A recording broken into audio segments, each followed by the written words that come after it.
What's up, everybody, and welcome into the Backliners podcast, Agro and Barracuda, as per usual. And we have a very special episode for you guys tonight. First of all, it's a late night edition of the Backliners, which means we can say whatever we want, and our bosses won't get us in trouble at all, or mind. And we're coming off the back of a huge day for Smite with the OTK tournament, the $100,000 OTK tournament, where a bunch of different content creators from all across Smite, or not Smite, rather, I should say. That was the big thing. A bunch of people that had no idea what Smite really was or was doing played in this tournament, including our special guest tonight, Sam Jackson, a.k.a. Lourlo, who is a former League of Legends professional player, current content creator for Team Liquid. And you might know his brother, Max Jackson, Aurora, the world champion here in Smite. Dude, Lourlo, I'm super stoked that you played like 15 million hours of Smite today and then still came on a podcast to talk about Smite. You're a trooper, bro. You are a trooper. Yeah. I've been loving the game, though, actually. Like, I was playing, like, just the past 4 days, I was just playing so much, and I was having so much fun. Like, I was like, I don't even want to play League. I'm like, this game is 10 times more fun than League right now. So I got so addicted, and I just woke up and just kept playing over and over. It was just, like, my daily routine. Man, you just made some marketer at Hi-Rez, like Alex, whoever just heard that, just got real happy for you saying that right there. We got it, ladies and gentlemen. We can call it there. No, I really, I've been watching you for a long time. I've really gotten into playing both Smite and League and trying to compare and contrast and learn from what they do and try and apply it in ways that I think that we can Smitify it in a way. And so I'm really interested in hearing how you learned Smite and what the biggest differences and similarities you think are. So I guess for someone, if you could give like a quick rundown of a League player who wants to learn Smite, what are some quick similarities and differences that you would say to them?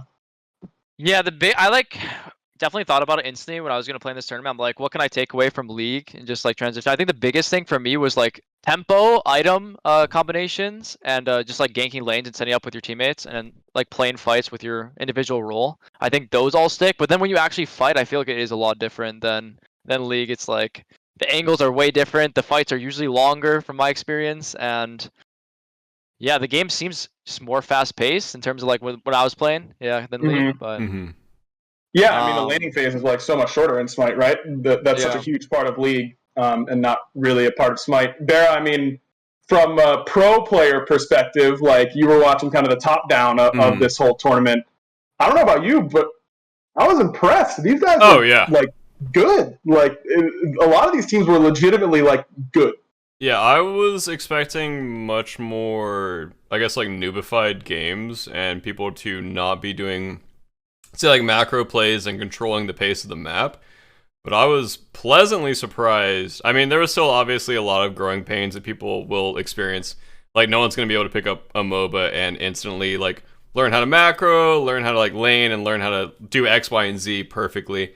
But these people are so much better than I was when I first started Smite. Like, it's kind of embarrassing for me to admit. Like, they would stomp me. Like, Caterino would solo me in lane over and over and over again. I'd just feel like, I am so embarrassed right now. Like, I was very impressed. Like, the late game plays also. We saw Lourlo's team constantly waiting on corners, looking around, like, hunting in the jungle together, looking for plays together. And it was really impressive to see, like, people kept saying in my chat that they were just people that just picked up Smite, like, this week or, like, slightly before. And to have that level of, like, I guess, like, playmaking capabilities to be together, we're looking for this play, we're setting up, we're doing this, come here. And we saw that consistently, and I was extremely impressed with everyone. Like, jaw on the floor, like, it was so fun to watch as well. Yeah, the games were really hype. I mean, Lourlo, how much experience, I mean, I know you probably played Smite when it first came out back in the day, if I remember correctly, or something like that, but like, when was the last time you had played Smite before you started practicing for this tournament? 10 years ago. Like, I played in beta when it first came out, and I played Hunbats, and I played a little bit, but I liked League more back then. I was like, I think I was 14, and that was when I was rank 1 in actually solo queue in League. So I'm like, I'm just gonna play this game more because I'm better at it, and I really liked League, so I just stuck with it. That was like season 3 of League, I think, maybe season 2, and then I just never touched it again. I would like maybe jump on for a game or two, but I was never good, never really tried. And just like until this tournament, I just really tried to get good. I'm really sad I lost them. I really thought I would win, dude. I was playing so good early. I'm like, we got this, and then I didn't know what to do late game in that game. Like I was so confused how the fights worked. Like I would dash in as Mercury in one of the fights in the first game in the finals, and then I'm like, I'm just getting one shot. I was like, I don't know how to actually kill him because he has Aegis and ult, and I'm dead. I'm just like, F-.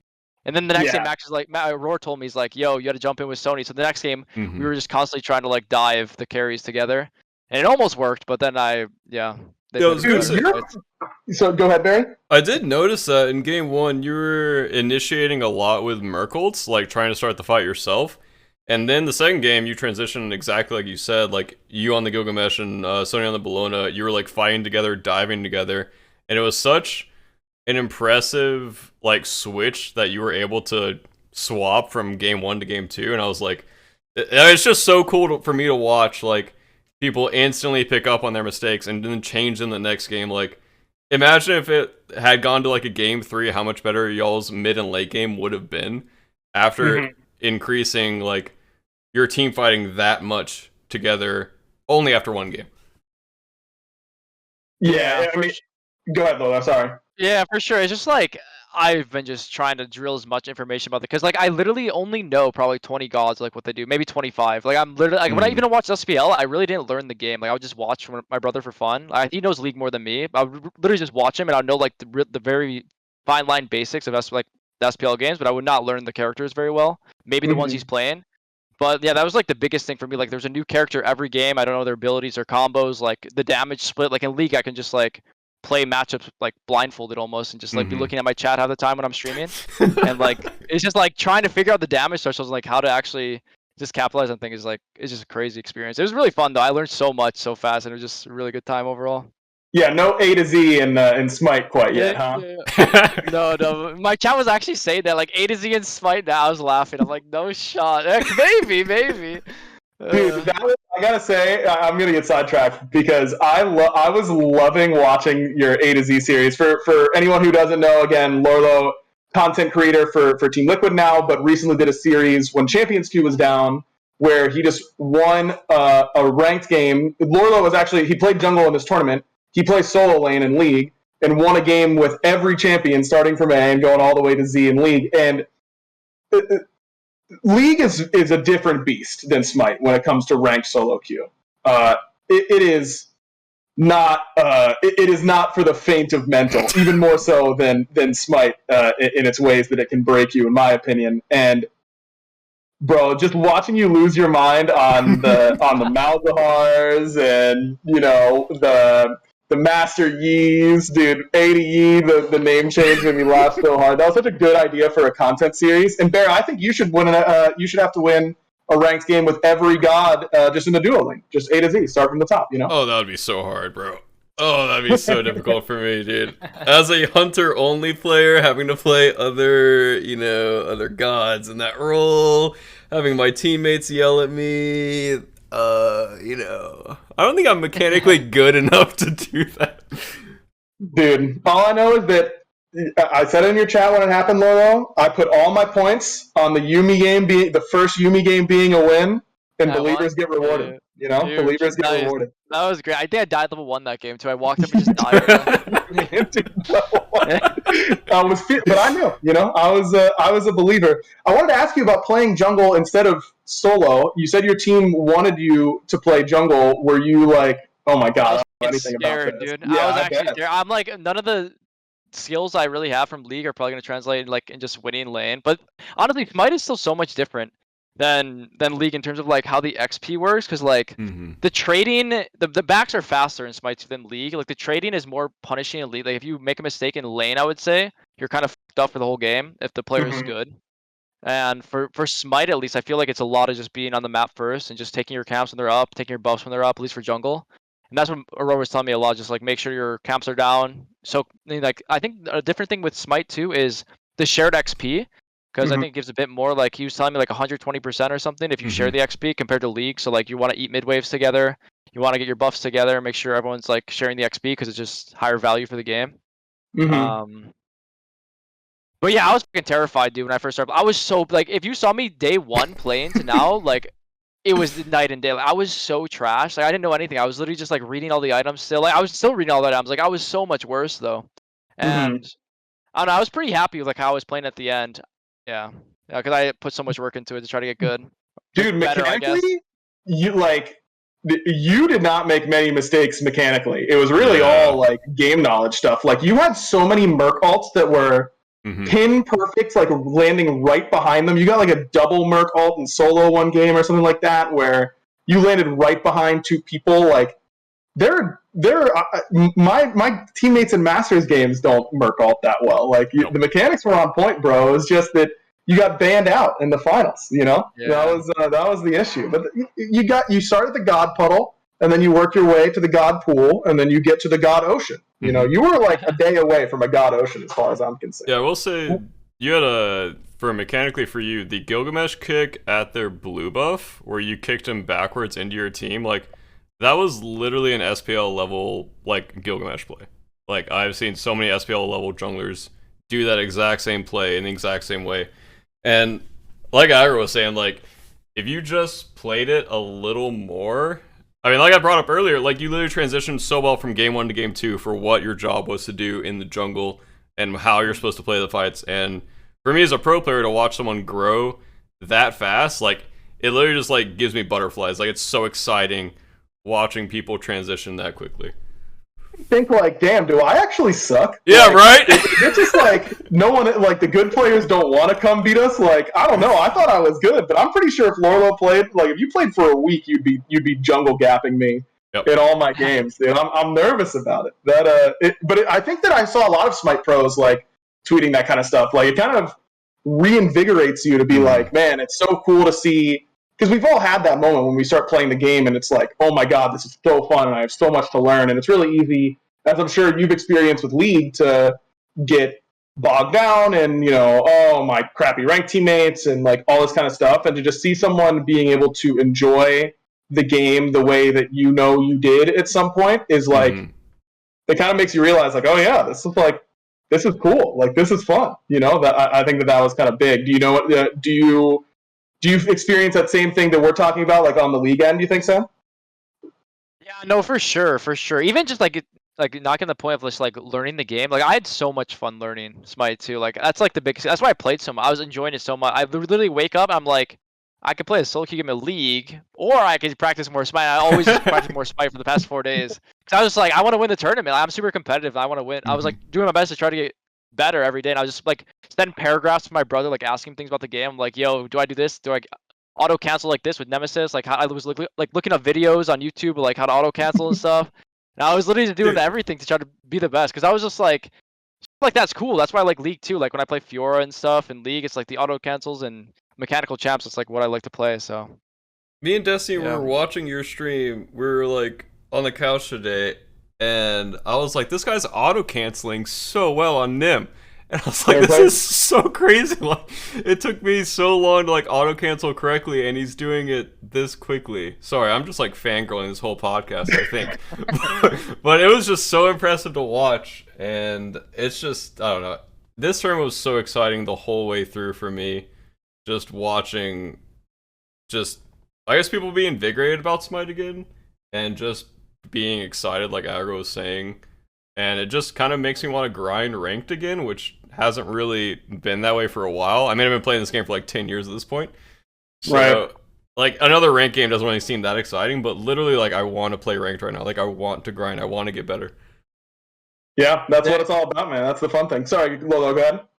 Yeah, no, it was just so much fun. Like, honestly, I love the mechanical. That's why I put so much. I was literally watching like 3 different Nemesis videos, and I would just like message like Cyclone or Aurora to him, like, yo, how do I cancel? I right click like this. I put on quick cast. Like, can I cancel my 2? Is it slower cancel than E or with 3? I guess. And I was like, yeah, I was really. That's the shit I do live for with games like this. But I don't know, my macro is so bad. Like I had ideas, like it's very similar to League, like Kill a Phoenix. I just didn't know like the first game. They're telling me I could literally probably just win the game by myself, and I'm like, I didn't know my damage at all. Like, I was like, I got the enhanced fire. I'm like, I could just go hit the Phoenix and do it. I was like fucking scared half the time. Like, can I actually hit that? It's like killing me. I'm like looking at my HP bar. I can't really tell how low I am. I'm like, Right. Yeah, you you cleared a wave under mid Phoenix when the Phoenix had just spawned, and you had EFG, and I was like, dude, just auto at one, I'm gonna die. And you like thought about it. I could see the wheels turn. You're like, no, I'm gonna back up and play it safe. Yeah. And I was like, oh, it's so close, But it's not like that's just how it goes. Yeah, I'm sure that with a little bit more practice, you guys would have been absolutely slamming. But the other team played really well too. Like I said, I think that it was pretty. The level in general was pretty high. When you were trying to choose what gods you wanted to play, do you remember other ones? I mean, you played Nem, Merc, and Gilgamesh in the tournament. What were some of the other junglers that you tried? I liked Erlang, Rav, and Osiris. I just like the auto guys that don't have to use a lot of skill shots. Because like when I was playing Fenrir, I couldn't hit his abilities for whatever reason. Like I was just trying to play it, and I would just miss his 1 and somehow his 3, and I would like bite back. I'm like, this guy, I'm not playing him, and I tried him, and I was actually pretty nervous to play Mercury because I was missing a lot of my, like when I was playing it recently, I'm like, maybe I can hit it, but I knew how strong he was just because like once you get the crit items, you like start one-shotting everybody, so I'm like, if I can just hit the ult and just get 3 items, I can just left click and win. And that was kind of, because my whole thing was like pick characters and just left click and win because I don't really know that well. So like my whole plan was get high level, clear the camps fast, and get in left click and win hopefully on the characters. I don't know what the fuck's happening in the game, and that's like that's why I played Nem. I learned the auto attack cancels because I could try to 1v1 people, and then I played Merc because he was like one shot, and then Gilg is kind of the same thing. You just press your R and just start whacking them, so it's kind of the same thing. But yeah, that was my whole thought process, I guess. Yeah, I mean, I think that makes sense. I mean, I was surprised at the Mercury pick more so than the Nem or the Gilgamesh pick, because Nem and Gilgamesh are kind of warrior-esque. They kind of play that solo lane diver role, and top lane in League is not the same as solo lane and Smite, where typically throughout the years of the pro meta, at least, it is pretty rare where you aren't playing a tank initiator of some kind. It's pretty rare that you actually play a damage character in solo, though it's been more so recently. But in League, there's been a lot of metas where you're not just playing, Ornn every game or something like that. You can actually play some of these like more assassin, hard carry late game like characters, and so I guess it makes sense that you would feel pretty comfortable on those, on that style, as well as just like the tank initiator. Something a little bit more.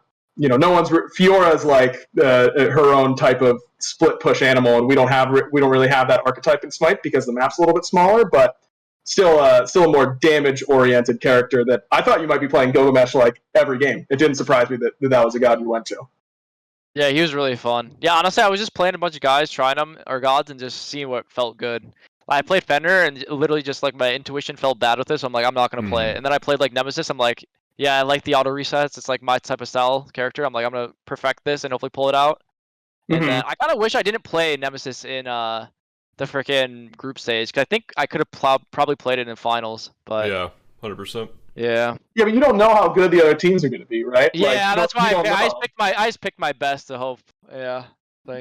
Honestly, even the semifinal game, I was kind of worried, like, because there was a bunch of League players too. I'm like, maybe they practiced and they were pretty good, but I don't think they practiced as much as me. So because like, there's a challenger player like Sanchovy, like I play him in solo queue actually pretty often, and he was pretty good. I like watched him play. He was like beating Sony in lane in that game, but like it just showed he didn't really practice the game much. Besides like, he probably practiced for like 10 hours compared to like 40 or so that I had. Yeah. What was that the team that had the Jin player, Taco? Was that the team that had Taco? Taco, and then I he was jungling, right? How did he do? Taco was jungling. He was pretty good too, but I think me and Stans were just better as a duo, so we were just getting leads and just taking camps together and getting XP lead off that. I think most of that game. Yeah, I thought you worked really well. It's just very clear when people have played in competitive team dynamics before. I think it's a really good lesson to all the Smite players out there who want to try and start putting teams together and scrimming and all that kind of stuff. Go listen and go to twitch.tv/Lourlo, go watch his VOD. It's a really good example of how you don't need to be the world's best Smite player to be a good communicator and to work well with your teammates. I thought that you and Sony played off each other really well on a lot of the team fights and like during the laning phase. And I was surprised at how well that whole core of the team really work together. And I listened to a couple of the other teams, and it was the teams that were doing well were communicating pretty similarly. I mean, Bear, you said you were watching a little bit of Lourlo's stream. Like, those comms were, a little frantic at times because no one really knows what's going on. A little crazy, panicky, a little fun. Like that's. I was buying in. You know what I mean? That's what I was about. I mean, the energy was definitely there. It was really fun to listen to them, like, that level of comms, where it's like, we're fighting together, but we don't really know what's happening. It's like, there's not really a plan laid out, but, like, we're here doing stuff together. And, like, that kind of, like, ragtag communication just, I don't know. I feel like I'm going to say the same thing, like, 80 times on this podcast. Like, it just brings me back to, like, starting out a game and just grinding it. Like, it's just, that energy, like, you can't match that energy. It's just so fun, man. Dude, it was so funny, Sam. I could tell that your brain was just like, the communication part of your brain was just working so much faster than your Smite part of your brain, which makes total sense because, like, there was one fight in the finals where you, like, go in and then you get out and then you hear Sony or someone saying, like, I'm on Scylla. You are, like, across the map at this point, and you go, I'm on Scylla, because you're, like, looking at her, and you know that's who everyone's I didn't know how to communicate either, like, the fights, because, like, the angle, I'm, like, saying I'm here, like, it's really common in League, because I'm here, like, look at me, I'm here, but you can't look at, really, like, in League, because you can just move your camera, right? So, like, my comms are, like, when I'm engaging as a top laner in League, I'm like, look at me, I'm here, and I was saying that in the game, because I'm just, like, I'm wired to, I played League professionally for 6 years, I've been playing the game for 12 years, and then, like, that's like my actual brain, just how I process things, and I'm just, like, in the game, I'm like, what the do I even say? I don't know the damage. I don't know if I'm winning the fight. I was like reading my items when I was walking back to like the fire jump. I'm like, this gives me a shield when I get low. I'm like, okay. I think this stuns or something. I'm like, holy f***. And then I was just like, okay, I guess we fight. I don't know. It was kind of fun. I don't know. It was crazy. It was really fun though. I had a good time. No, it was an absolute blast to watch. I did want to ask you about you mentioned it there, like the differences between Smite and League and the camera movement and that kind of stuff. From a high level, obviously, like you said, you didn't really have a great understanding of Smite just watching Aurora play and that kind of stuff. But were there any things that as you continued to play, you were like, oh, okay, this is something that I have to do a little bit differently than in League, that is not just, not knowing your damage yet or something like that? I think just dying faster, at least when I was playing jungle, I felt like I was getting fucking one-shot by like everything in the game. Like that one game in the finals where I went on Zeus and just got popped, I'm like, really? That felt so bad. I'm like, I'm so fed and I can't carry this fight, because I was like, I just maybe f***ed up, but like maybe I could carry it if it's like a League game. I'm this far ahead. I like ult in, can't kill the guy because he ages. That thing is sticking in my head. I'm like, I really couldn't kill him. I don't know, like that one fight in particular, but yeah, I guess just being squishier. And also, I guess doing more damage and like the snowball effect too. Like when I was playing Merc, you get like really fed and you're just left clicking for like 500 crits. Maybe they're building wrong or something, but I don't know. I just fucking do so much damage so fast. Like once you get like, I think is it Deathblade, the crit item, like IE. Deathbringer, Deathbringer, yeah. I just do so much damage. They weren't building wrong. That's just Merc. As a guy who's been punched thousands of times by Merc, that's just Merc. He ults you and you're like, do I want to beads the ult? And you don't beads the ult, and you try to beads the throw, and then he just beats you down the whole time. Yeah, that's just that character. Can't really do much. And then that's also just kind of Zeus. Like if you go on Zeus without an Aegis, like he will literally 2-tap you with a 2-1-3. Like there's no counterplay if you're like trying to kill him melee range.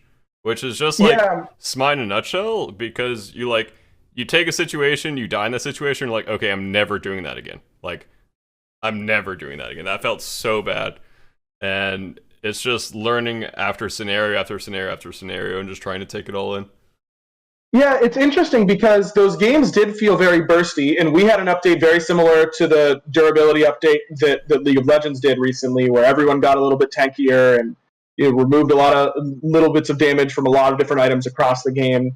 And I would say that as someone who I've played a good amount of League this season. I've obviously played an absolute ton of Smite. Those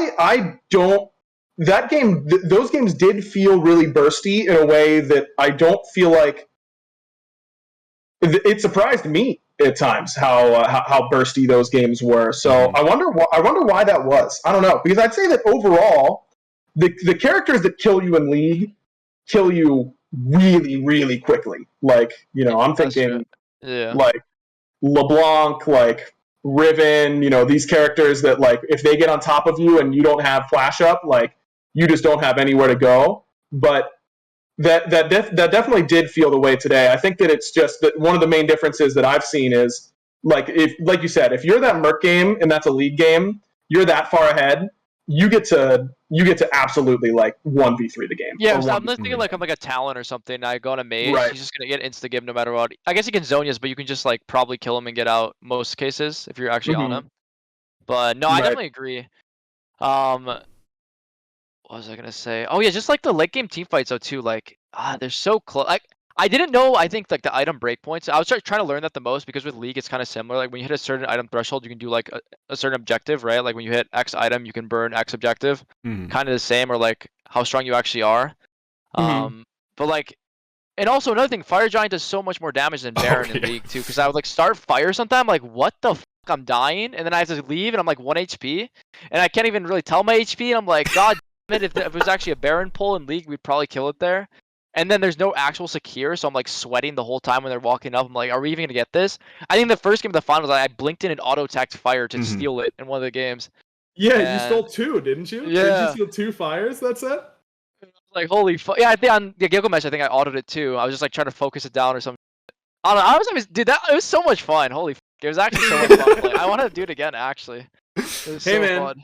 that's what everyone's hoping for, is for more people to get into Smite and to keep on playing. I think it would be really interesting. Like I would have loved to just watch you practice and like watch you figure stuff out and figure out like hear your thoughts on what is different between each. Like I would love to watch you play solo lane in Smite and learn how different it is to League and that kind of stuff. I mean, obviously I'm very biased in this instance, but that sounds like pretty good content to me. I don't know, it's an idea. I'm just saying. Yeah, I think in the future I'm definitely gonna play more. I think even my chat's like, "Are you gonna stream more Smite?" I really enjoyed watching it, but I had way more fun than I thought I would. Because when I played it in beta, I was younger too, and also I was like really, really into League. Like I still play the game so much. League. I play like stream Champions Queue every day, but like I was like really, really, I was like the young kid, like 14. I was like really good at League. And I was like, this is what I want to do, kind of thing.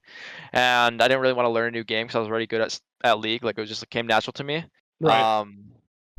So yeah, I guess I definitely see myself in the future playing more Smite though. Like these 4 days of just grinding it 12 hours a day basically, and just like trying to learn everything about the game. It was so much fun. Like if I figured out a few more abilities and like how the game actually works, like late game, and how to actually like secure fire and what my champions or my god strengths are and stuff like that, I feel like I could actually be pretty good at the game. Oh yeah, 100%. Like I feel like you could easily like main jungle and solo from what I saw from your like jungle gameplay. Obviously, I don't think I got to see you play solo at all because I just watched you today. But I feel like a lot of your solo mechanics and like how you macro and play would easily transfer over. And there's a lot of like TP plays as well for solo laners right now, and I feel like your MOBA experience would transfer over so easily, and you could easily like hard carry your way to diamond at least, like literally in your current state. Like, oh yeah, easily. You and Sony, dude, you do duo queue, like you guys would run solo side of the map every single game. There's no doubt in my mind. Isaiah, our community manager, by the way, did just put in our podcast chat that they extended all the team drops through Friday. So that's shit. Nice. There you go. Drops in the chat. That's all we're saying.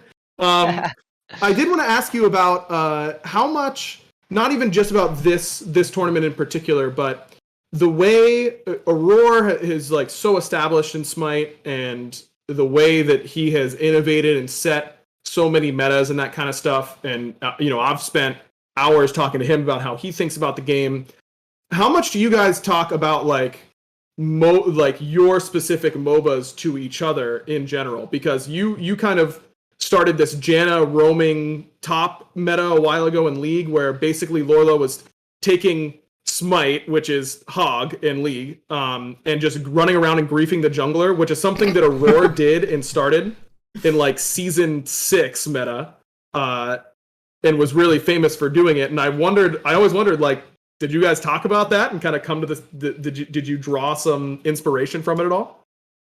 I wish we talked more about. Honestly, I haven't talked to him that much recently about like our different games, and I wish I would do it more honestly, because I think there are a lot of similarities that we don't like talk about. I could learn a lot about the game from him and also him from me.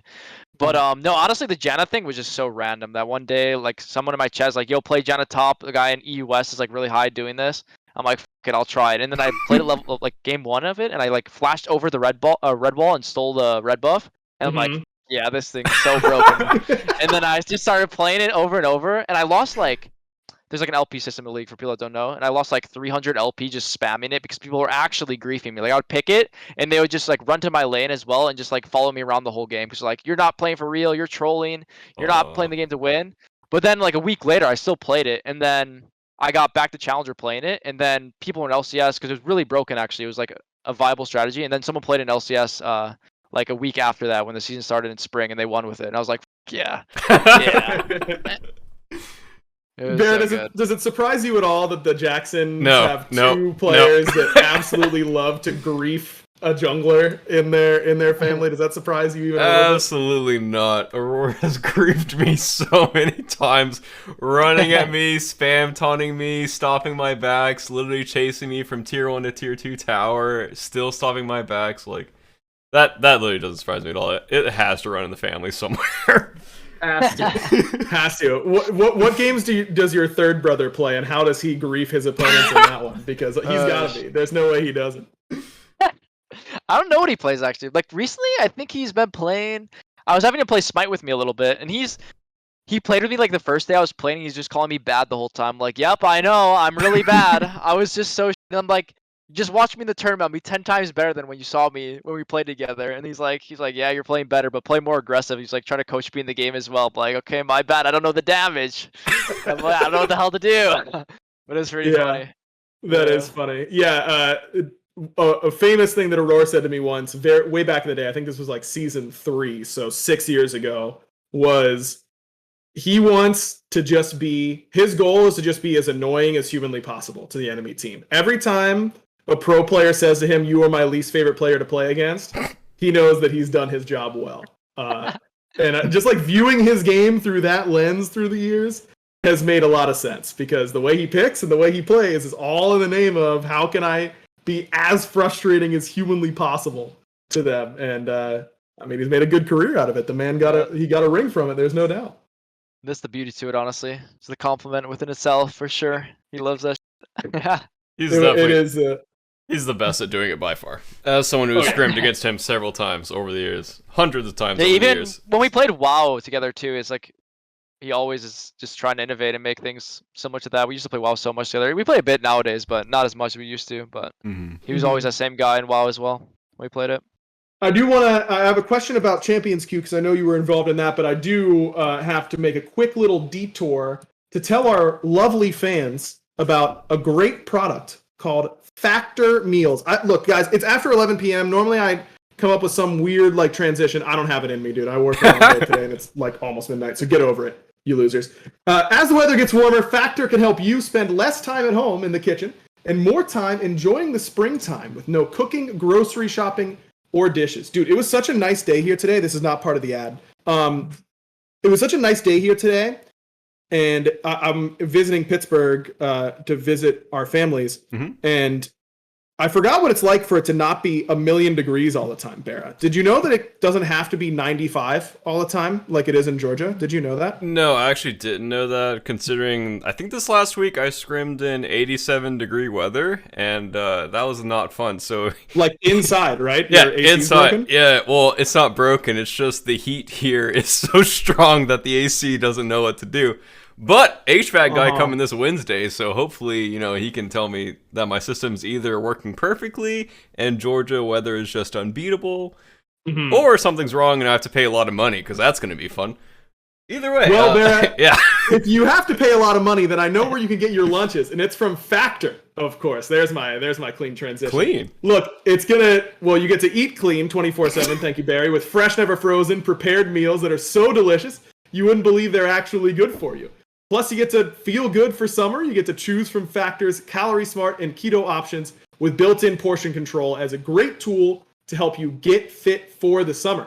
So, all you've got to do is head to go.factor75.com/backliners120 and use code backliners120 to get 100 and $20 off. That's code backliners120 at go.factor75.com/backliners120 for $120 off. Not trolling. Factor meals go hard. They are the best. They are really easy. You don't have to clean up. You literally just microwave them. But it's not like, holy crap, I'm microwaving this piece of garbage. It's not a lean cuisine trash pile. It's delicious and it's good for you. And it's almost midnight, so that's my ad read. Hopefully that was good enough. Yeah, also, as someone who, like, I'm obviously eating vegan now, and they also have vegan options for me. And if I can go downstairs and throw something in the microwave, heat it up for 2 minutes, and have a delicious and healthy meal, trust me, I'm going to do that every single time. Very, very, very highly rated by me and Aggro. Saved us a lot of times prepping the meals. And yeah, huge fan. Love them. Going right now. Thank you, guys. Let's go. It's good enough for Lourlo. It's good enough for you. Go.factor75.com/backliners120. It's the best way to support the show. Okay, Lourlo. Yeah. So Champions Queue for Smite fans who might not be familiar. League of Legends recently started a private server in North America where only pro players and semi-pro players, what would be our SPL and SCC level players, are able to get in and play on really high quality, low ping servers where matchmaking is done through a separate tool, not done in game. You kind of like queue up through a Discord or something like that is my interpretation, and they give you a match, and then there's a lot of incentive to try hard because there's a lot of money in the prizing and the leaderboard and all that kind of stuff. But Lourlo, I mean, the LCS and all those players were really excited when it first launched. I know I was watching a ton of Champions Queue right off the rip. But by the end of the first phase of Champions Queue, it didn't seem to be nearly as popular. I know the Smite community was obviously paying attention and said that, oh man, how great would it be for us to be able to do something like that for our pros and basically sponsor these high level in-houses. What do you think were some lessons that were taken away on the player end as to how players can continue to buy in and queue up more regularly? Yeah, I think the first split started dying off because it was end of season, and then also the MMR system was kind of like jacked up. Like it was like +10, -5. When you win a game, you get +10, and when you lose a game, -5. And then the incentive for that is if you played more games, you'd probably just be higher LP. If you're like even like a 51% win rate kind of thing. But the new split, or the new season this summer, they added a new MMR system, which is like way more just like, I guess, correlated if you're doing well or doing bad, and like the win or loss is way more, I guess, represented for that. But I guess the biggest thing is just it all comes down to the players. I think if your motivation is there and you want to be the best in your role and you want to compete, you're gonna put time and do that. Yeah, and there was just some players in the LCS that would just play their scrims and kind of just clock out kind of thing. Maybe play solo queue, maybe not want to practice, maybe not want to show their comms. There's definitely a few different reasons for players not participating. Like maybe they want to hide a pick, maybe they don't want to show how they speak, maybe they want to just not just show themselves off to a lot of people that are watching. So because a lot of people do watch League, especially even those Champions League games. So if you have like a bad rep, it could hurt like your brand or your chance of like starting LCS. I know probably some of those players are definitely thinking about that. Sure. Even if it is like, as a competitor, I think that's the wrong way to think about it. I think you should just keep putting yourself out there in situations and keep grinding. And if you fuck up, you fuck up. At least you learn from it, kind of thing. But yeah, I think this split in general has definitely got a way more traction, and there's been pretty good participation. I would hope there's more in the future. I don't know if it's like like saving grace for NA. I think it kind of is. I hope it is. I hope people keep playing on it. But at the same time, there are a bunch of like amateur players and even like academy players that are on higher paying because they're not based in California. So it is harder for them to actually like access a server and not be like lagging or having like fair competitive, I guess, edge to each competition or each match. But yeah, that's kind of the gist of it. I just hope it does. I'm kind of rambling for a bit, but I just hope it does end up being like the main staple, because solo queue is just really a headache most of the time when it comes to like NA League, because the people are like either one tricks or they're kind of just griefing you and giving up, and it's just wait, even at like it's not it. Even like the top level, like people are still doing that stuff. Yeah, there's a lot of one tricks and stuff that do grief, and there's a lot of like It's like it depends. There's a lot of people like when it comes to like I guess mechanics in the games being like high level, like mechanically people are playing pretty okay, I would say. Mm-hmm. But when it comes to like anything outside of just like 1v1s or just like actual like any macro sense, it's pretty garbage unless you're like literally top 20. Like actually, and like the thing is, a lot of people are not even queuing up solo queue as pro players at this point too, like because they just don't want to get griefed. Like there's like probably only like 15 pro players at the top of the ladder when it should be a lot more, I would say. Mm. Yeah, what you said one thing there that was really interesting to me, which was pro players might not want to show how they speak or like leak their comms. How important do you think that is as a competitor? Do you think that you could learn something about how to beat a team just by hearing how one player communicates with his team? I think there's definitely a competitive edge to it all. Like if you are laning with someone and you kind of know their tendencies and like if you're really trying to like be analytical and just like dive deep with it, you definitely as a top competitor you'll definitely figure out like tendencies of the player too, even if it's a very small margin. And just like what comfort picks, like if you're in like a draft situation, because there's a draft phase too, like oh this guy likes this champion because he's not confident in X champion instead. Mm-hmm. You'll kind of like feel that out in like the how they're talking, how the person is acting, and then if you verse them in, like LCS, you can maybe like ban X champion. So I think there is small windows for that to be like a problem. And honestly, it's kind of just like everyone kind of has to buy into just making the region better as a whole kind of thing instead of it's kind of like if the region wants to grow and be competitors at Worlds, because NA's been lacking at Worlds and LCS for freaking years on years and years, maybe like 5+ years now. Like maybe one time we got a semis, but we usually just fall short every single time. And like the whole goal of it is just make the region better, and like for the newer players that are like coming up from the amateur scene, even academy scene, like have a chance to like prove themselves to like the top players and really like give themselves like a shot to showcase like the talent they do have and the work they've been putting in. But yeah, I think there is like leading back to it, there's a lot of I guess areas where it can be improved. But at the same time, it's like there's always got to be some like type of sacrifice as well. Yeah, that's interesting. Bear, I mean, I was going to ask you about how you think a Champions Q style thing would do in Smite, but I want to start with what we were just talking about there. I mean, I definitely, it does not surprise me, and I'm definitely on board with, you know, hearing how a player talks can teach you a lot about them, but I didn't really view it in, you know, I'm coming from much more of a caster perspective. I haven't played competitively in a long time. But do you view that the exact same way, that you feel like you can get an edge on someone just based on hearing how they speak in a ranked game or something like that? I think it's slight. It's definitely not like the whole. Right. Yeah. No, you're not crushing them because you heard them. Yeah, I think there definitely is an edge if you think about it the right way as well. Sure. It's just like playing versus them. Even in playing versus them in a certain lane, like if I'm playing versus X guy in Champions Queue, I'm kind of gonna know how he's gonna play the matchup over and over. Like I play the same guy like 5 times. Even in LCS too, like I would kind of know how he would pressure me, like what I could look for in the game. It's just kind of all leads back to that, and, like what things I can like give or take from each situation, each player. So it's just all you're kind of like sacrificing your own talent in a way sometimes to like better the region. Is like, and also like hopefully better yourself if you're practicing the right things, because like maybe you're showcasing things you maybe don't want to showcase in Champions Queue or even in solo queue too. But at the end of the day, it's like your own improvement. It should be like you're investing in you, and then if someone happens to gain something from it, it is what it is. That's kind of how it goes in competition. Because like if you do it in LCS too, like maybe you might lose a game or two in LCS if they pick it up faster, but that's like the fine line with it all. Like maybe I sacrifice this to learn X champion or like showcase that I can play this, or maybe I just 1v1 one of my like academy teammates because I don't want to show a certain matchup and just hide this for a stage game and just play a different champion. Maybe you can even bluff them too, like play random shit in Champions Queue, and then like you go to LCS, they're not gonna play anything.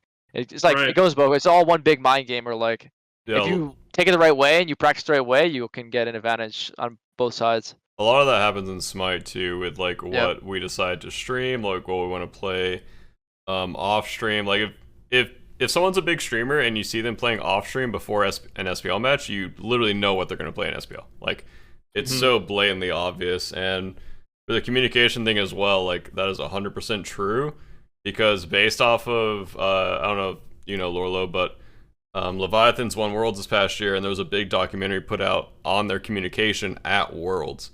And I feel like my communication about that team got so much better. And then I also picked up a lot of communication tidbits from the way they talked, the way they discussed team fights. Like, I feel like everything from me got so much better. So what you were saying about like improving our regions, 100% true off of just the little bit of knowledge I got from that world. And for Agro's Champions queue earlier, I think people would love it in the beginning, but I think it would run into issues with people's, like, not like starting fights with each other, but either like getting annoyed with each other or, as Lourlo stated, like holding things back, like picks like you don't want to show, or like say you scrimmed with a pick and you want to play in ranked, and you'd probably prefer to smurf that instead of showing it in like a bigger match or like a huge lobby of people that most likely everyone's streaming that game, everyone's very competitive.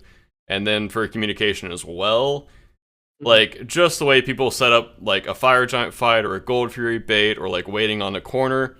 Like, if you hear, like, say Aurora, like, say, I want to wait on this corner 3 times, or I love warding, or I love sentry warding, like, this certain mid spot, that's most likely transferring directly from SPL. Like, and he will do that in come SPL. On, man. You think Aurora's going to drop the, man, I really like sentrying mid-harpies in this spot at 3 minutes, 45 seconds every single game, and you're like, I'm writing that down. I mean, we know teams that love to sentry certain spots, and, like, that kind of information, just you hold on to that for so long. And I feel like I'm also like learning a lot from, like, as Laura said like earlier, like if you lane against someone, like I literally know what PCAT or like most ADCs are going to do in most matchups by now. Like you literally just learn their tendencies, you learn exactly how they want to play the lane, how they want to play the matchup, and it's like just I could do it like my eyes closed at this point.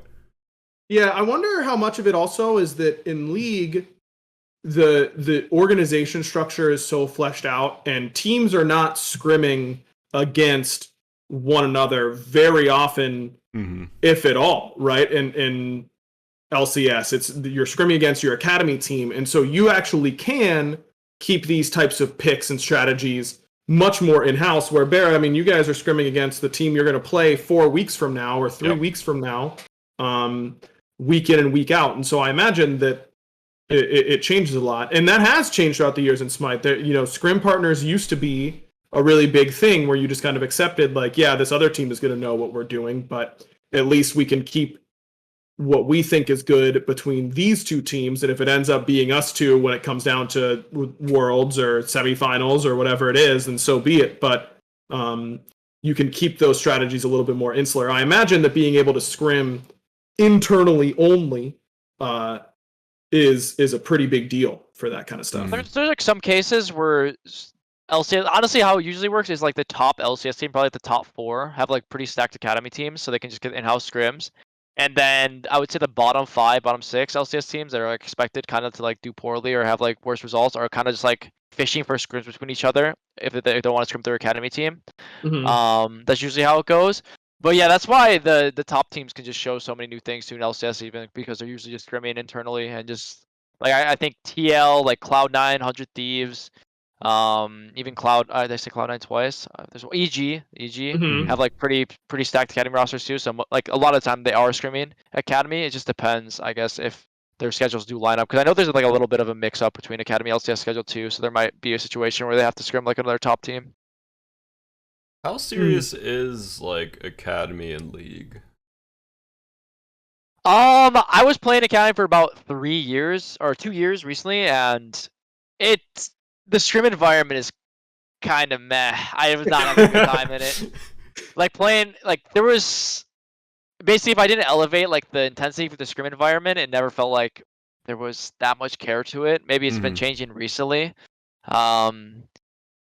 Sometimes it was good, sometimes it was bad, but like nothing compared to like the actual like intensity of LCS environment of like really try harding and being focused on like certain objectives and goals every single day. Like there was still that in Academy, but it always felt like a little bit, I guess, just lackluster. Yeah. And it's just because like not as many eyes watching the games too, so it's not as important, I guess. And just like even though like it's a dumb way to think about it, it's just like that's kind of the vibe it got. And it sucks because I was really trying in Academy, like making my team try to like work really hard too. Like I played Academy last year. in summer, and our team was, I would say, like not expected to do very well. We almost ran the whole tournament all the way up. We made like I think top 4, top 6, I think, and we were like literally ended 9th in academy, and we ran it up all the way and almost won the whole like because like a proving ground tournament at the end. We almost won the whole thing. So it's fun. It's just I don't know. There's also some bad to it. Yeah, a little scuffed. I got you. Yeah, I wonder.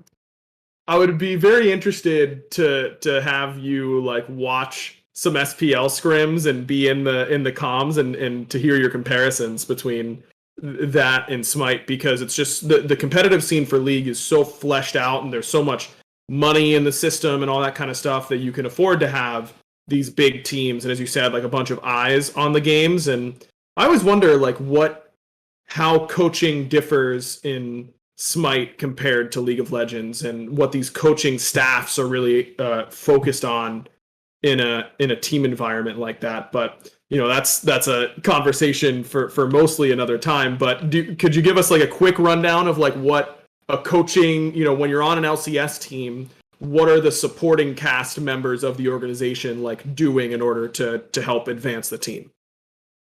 It really depends on the team. Honestly, there's like some really heavy, I guess, like player ran teams, and they make most of the decision around the picks they do have. At the same time, though, there are like usually how it goes is like you have your picks in the meta that you want to practice. Like say X team, you have like 4 or 5 picks, and you kind of make team comps based off that. And then the coaches are gonna like try to fine tune and just like draft first picks and just really try to fine tune the draft to like just balance. Like same thing with Smite, just like make sure the draft is best suitable for you. For your team while you've been practicing, like usually practice like 2 to 3 comps during the week, maybe 1 or 2. And yeah, if you're there's like a positional coach sometimes, depending on the team, there's assistant coach, head coach. But yeah, some of it's mental, some of it's just like actually the draft, the gameplay, like going through review, like trying to maximize basically anything in the game, like your laning phase, or just team fights in general. But it really does depend. I think for the most part, though, it would either be like player ran or a coaching staff really like taking hold of the draft and like really like laying it down for each individual player. Really interesting. Barra, what would your ADC positional coach tell you? What would they complain about to you all the time about your game? They would definitely say that I need to rotate more because I'm a little greedy boy and just love to stay in my lane and farm. And like, I'm sure like Lourlo knows, but like as a side laner, like anytime there's a fight in mid, it's like a 50-50 rotation. Like, do I want to rotate to this? Do I want to push the wave? Like, I can get neutrals here, or I can like set out deep wards, and instead like rotating is like, even if your team's like, oh, this is a good fight, it can always turn around and like, if I rotate, I miss so much farm, and then like my pacing, like my farm route's also like jacked up and not the best. Probably that, and then also probably 1v1s, because I've never been the biggest 1v1 player, or like soloing their ADC player. Probably that, I would say. Those 2 things. All right, well, there you go. You just ADC positional coach yourself. I mind gamed you into fixing your game. Pat myself on the back after that. Who needs Mask, bro? He's out of a job. He's really pissed at me for saying that. That's really funny. All right, let's get to wrap it up, because Lourlo played like a ton of Smite today, and it is literally approaching midnight here on the East Coast. But with each episode, Lourlo, we end with a random question, because what we really like to do is talk about things that are just completely random and have nothing to do with anything. So this week's random question is going to be from Red Buff Bandits List, who tweeted this at us a while ago. What is your favorite donut? And what are some donut choices that totally suck? And I'm going to start, because I have a very strong opinion about this, as I do about That's a shocker. Yeah, that's a shocker. Cream-filled donuts are an abomination, and they shouldn't exist. Wow. There's no point. Part of the donut being so good is that it's light and airy. And when you stuff it full of like Boston cream, you're completely losing the whole point of the donut. Here's the best donut, okay? It's really simple. You put a little bit of icing on the top, and you put some sprinkles on it, because sprinkles make you happy. And then you're done. That's all you've got to do. And don't give me this like cake donut crap, okay? If I wanted a cake, I would get a fucking cake. Whoa! I just want a donut, okay? Oh, it's after midnight. hours. I'm Sorry, it's after hours. Yeah. Yeah, FCC lets you say whatever you want. I don't want a cake, okay? I want a donut. Give me a freaking donut. I hate cake donuts. That's my take. There you Good lord. go. Give me yours. Yeah, I'll go next. By far, top tier is chocolate ice with sprinkles, and Great choice. second is a vanilla ice with sprinkles. I just love sprinkles. I found as a 31-year-old man, I absolutely just put sprinkles on all of my donuts. And honestly, regular chocolate ice is good. Also, plain donuts, I think, are a little. Plain donuts need to be really good to be considered in the conversation, in my opinion. I feel like sometimes plain donuts are just like lackluster. If it like, are you saying glazed donuts or like? Yeah, glazed. Sorry, glazed. Okay, glazed. Not like plain, like nothing on them. Okay. Yeah, glazed donuts. Sometimes they're just like lackluster compared to other donuts, and I will say I completely agree with you, but to a lesser severe take. I don't like cream-filled donuts. Be true to yourself, Barrett. I am so scared, No. man. Bro, I'm not gonna like throw a. Tell them how it is, you coward. I'm not gonna throw a cream-filled donut on the ground. Like, I'll eat it. I will. And I'll enjoy it. But cake donuts are definitely bottom tier. Like, cake donuts have to be made extremely well. And a lot of them that I've had are just like really dry. They're like sawdust, and that is just terrible. And I have had a few good cake donuts, don't get me wrong. They are good if made well, but like 90% of the cake donuts I've had are just trash. Yeah, they aren't good. Lourlo, we're gonna be like sitting here talking about how we like cream filled donuts and cake donuts, and Lourlo's gonna be like, guys, I really like them. I don't like cream filled, but I do like the blueberry. I don't know if it's cake one. I think it is cake. The blueberry ones. I like those ones. Okay, blueberries. Yeah, but wouldn't you rather just have like a blueberry muffin? Like cake donut doesn't feel like the right vehicle for it. Okay, if blueberry, I still like it, but also I do like what's the other one? The long boy ones. Those are really good. It's a standard long boy one. I don't know what they're called, but I know what you're talking about. Long John? I think they're called Long John or something. Let me see. Wait, the flat ones? Yeah. Those are Long Johns. Yeah, I mean, yeah, the Long Johns. Yeah. Bro, what are these? These have to be filled with cream, right? What are no, these? they're not non-cream, just standard.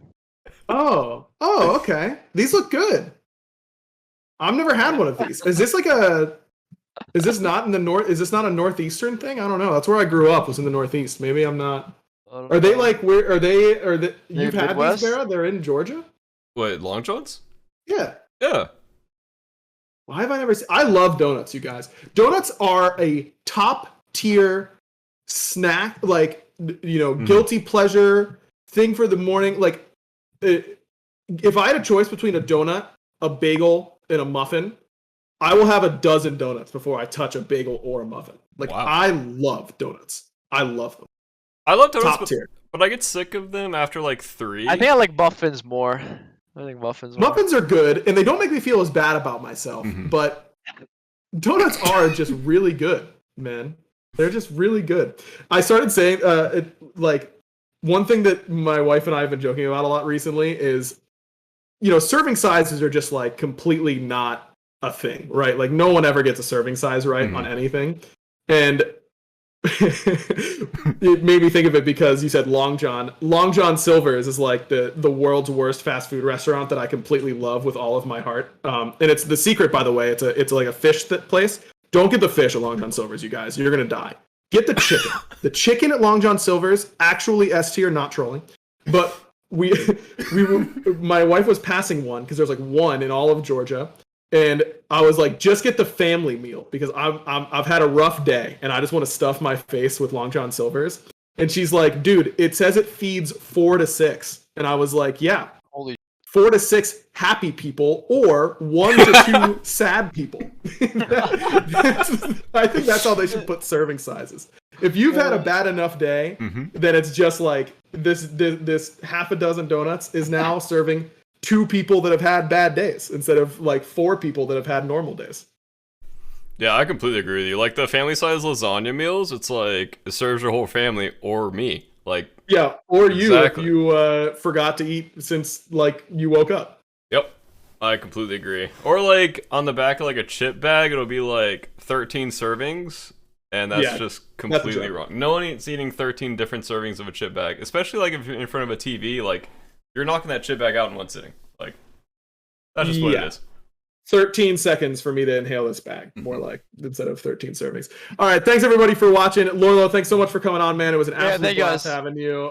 If you guys want to watch Lourlo's stream when hopefully he plays a little bit more Smite, or you want to learn a little bit about League of Legends, it's twitch.tv/Lourlo, Lourlo. And you can also give him a follow on Twitter in that exact same spot. Top tier content creator. I watch him like literally all the time. Big recommend. We'll be back next week. Is next week right around the 4th of July. So we might have a scheduling change because we normally do this on Mondays, 4th of July, all that kind of stuff. But mid-season patch notes are next week, and no one is panicking about it, especially not me. So don't worry about me. I'm definitely not panicking at all. But I'm super excited to show you guys what we've been working on the dev side and all that kind of stuff. So make sure you tune in. And then check out Factor. That was our sponsor for this week's episode. go.factor75.com/backliners120. I should have not done that from memory, but we got there. Again, hook it up. Our sponsor is the best way to support the show. And big thanks to Prediction. Check out all their shows on their network and all that kind of stuff. Okay, it's after midnight. Let's close this freaking thing. Bera, you know what to do.